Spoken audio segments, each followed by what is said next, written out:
I've been having a slow leak in my toilet through the flapper. The way I figured it out was that I just put a little pressure on top of it and there'd be no leak until I go to flush it again. Of course, it goes through the whole cycle again. So I said, well, that's what the solution is. I replaced the flapper a few times and I don't know if they're using a different rubber or the orifice is getting out around or something, but I've had this problem with other toilets and sometimes you have to actually rebuild the bottom of the toilet.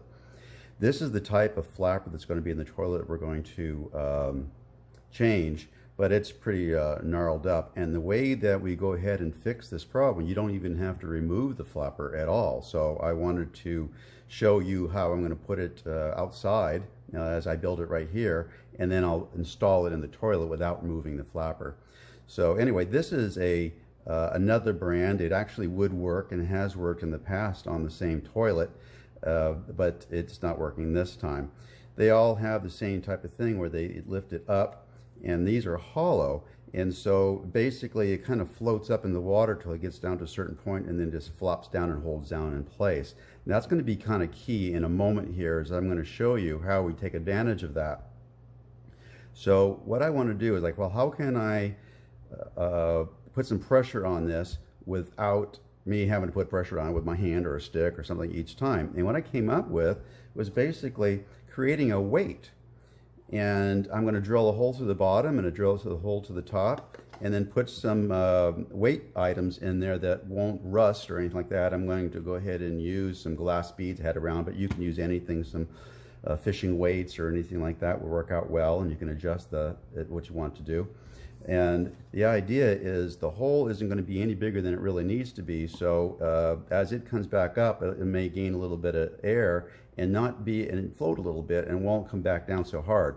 The idea is that when you flip your lever on the side of the toilet, if this stays very heavy, you're going to have to hold that down for a couple seconds or so until the tank empties completely, and then you can put it back up. So if that's what happens, that's what happens. It's better than trying to replace your entire toilet just because your flapper isn't working anymore.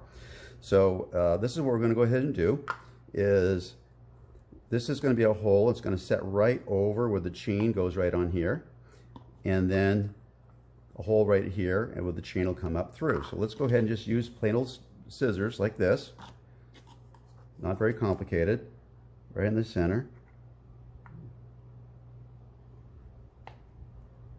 Be careful, don't want to cut yourself.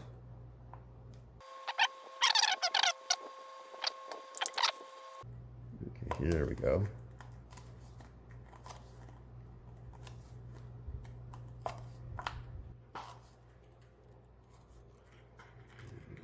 Okay, and that should just center with that, maybe just a little bit more. Don't leave anything that can fall off later and get in between the flapper and the orifice, because that just becomes a problem later on. Easy to fix, but you have to go in there and get wet to figure it out. Okay, so let's go ahead and put one on the top right here. Any kind of plastic container would work. You don't really want it to be able to rust when it's inside there. You can use it with a screw top if that's what you have. This is just a lot more convenient for me. And then the chain is going to come up through here. So essentially what I'm going to do is, with the flapper in place, I'm going to empty the tank. Pull the chain up through here. Pour my pebbles in like that. Take the chain and connect it up to the lever arm. And it's as simple as that. And now we just have a weight that kind of holds that down a little bit. So let's go ahead and see how we set that up in the real world.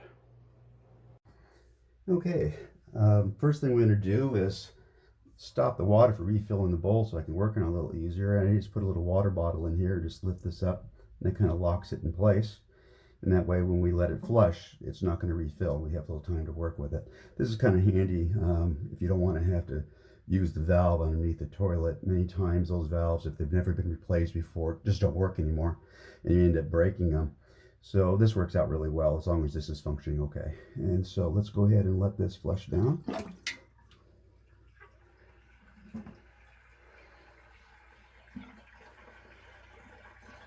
Okay. Let's get nice and empty here. Okay.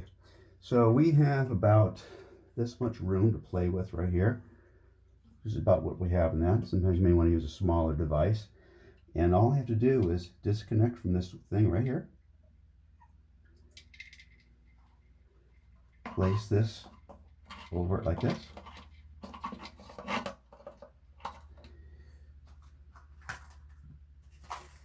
Fill it up with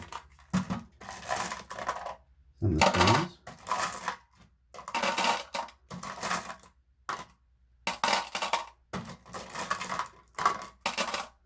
Yes, good luck.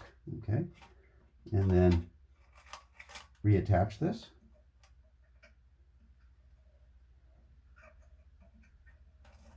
Like that. Oops, I forgot the important part.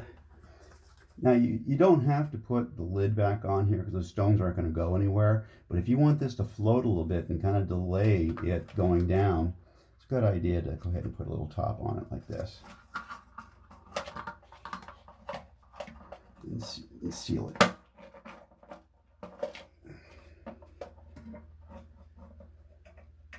Okay, there we go. Let's make sure it's sealed all the way around. Yeah, good. Good. Okay, let it go down. And now let's hit the refill back up.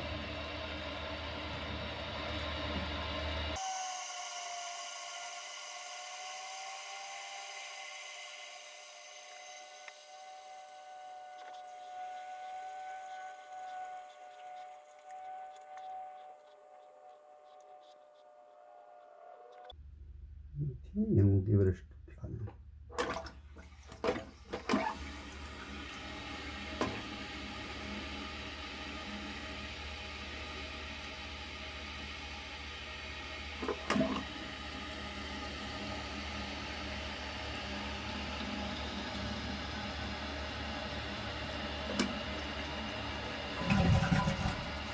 Yeah, there's too many stones in it that time.